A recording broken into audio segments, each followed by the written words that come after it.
मुझे तो पूरा यकीन है कि मेरी लव मैरिज होगी। बस पापा। तेरे दादाजी होते तो तुझे मार ही देते। क्यों? और क्या? आपने किसी से प्यार किया था और दादा को कबूल नहीं था? अरे छोड़ ना यार, जो होना था हो चुका। हे पापा पापा प्लीज प्लीज प्लीज प्लीज बताओ ना पापा। मुझे कोई और पसंद थी, लेकिन तेरे दादाजी राजी नहीं थे। अब मैं क्या करता?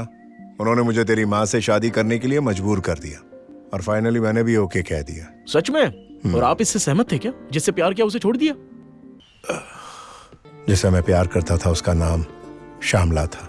मैं श्यामला से बहुत प्यार करता था, लेकिन तुम्हारे दादा दादी उसे पसंद नहीं करते थे, बिल्कुल भी नहीं। मुझे किसी और से शादी नहीं करनी थी, लेकिन वो कहने लगे कि वो अपनी जान दे देंगे, और इसी वजह से मैंने तुम्हारी माँ से शादी कर ली। हमारी एक ही जाति थी, वो धनवान थे और वो मुझसे प्यार भी करती थी। शादी के लिए सभी ने जबरदस्ती की। तभी श्यामला अचानक कहीं चली गई, कुछ बताए बिना ही। न कोई जानकारी, न कोई खत, ऐसे ही अचानक चली गई। उस गम में मैं खो सा गया था। तुम्हारे दादा ने कहा, बेटा मेरे मरने से पहले शादी कर ले, और आखिरकार मैं राजी हो गया और मैंने तुम्हारी माँ से शादी कर ली।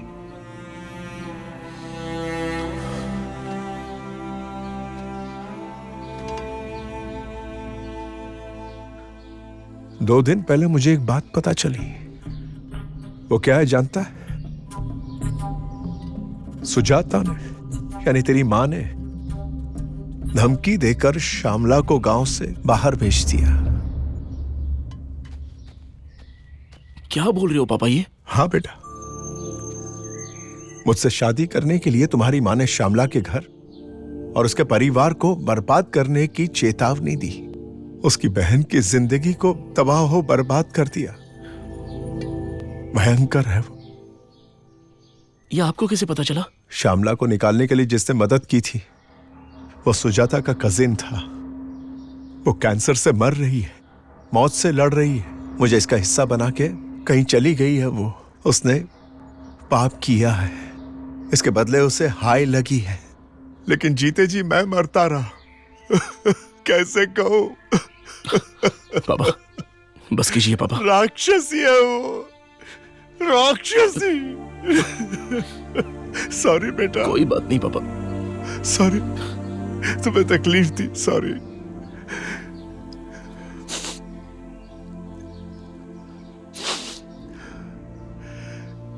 मेरी शादी तो हो गई, लेकिन मैंने उससे कभी प्रेम नहीं किया, बल्कि नफरत ही करता रहा। मुझे लगा मनुष्य स्वार्थ के लिए किस हद तक जा सकता है, कोई कह नहीं सकता।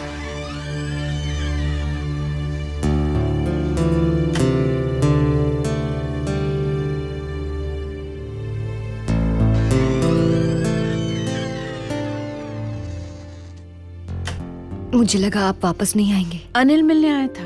हाँ? अनिल तुम्हारा बॉयफ्रेंड?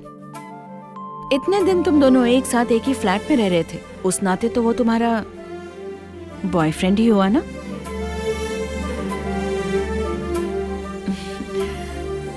मुझे और पापा को देखकर इतना डर गई कि जिंदगी की हकीकत को समझने के लिए ऐसे निकल पड़ी।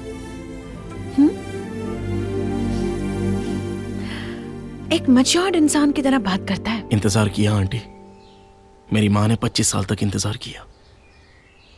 मेरी माँ को अपनी गलती सुधारने का मौका मिला, लेकिन ऐसा सबके साथ नहीं हो सकता। मैं जो समझ पाया वो ये है आंटी कि अगर उन्हें हमारी असलियत का पता चल जाए तब हम डर जाते हैं कि कहीं हमारा प्यार हमें छोड़ कर ना चला जाए।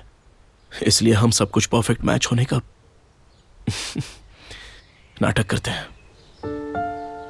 तभी तो प्रेम विवाह के बाद भी असली रंग बाहर आ जाता है, असलियत पता चल जाती है।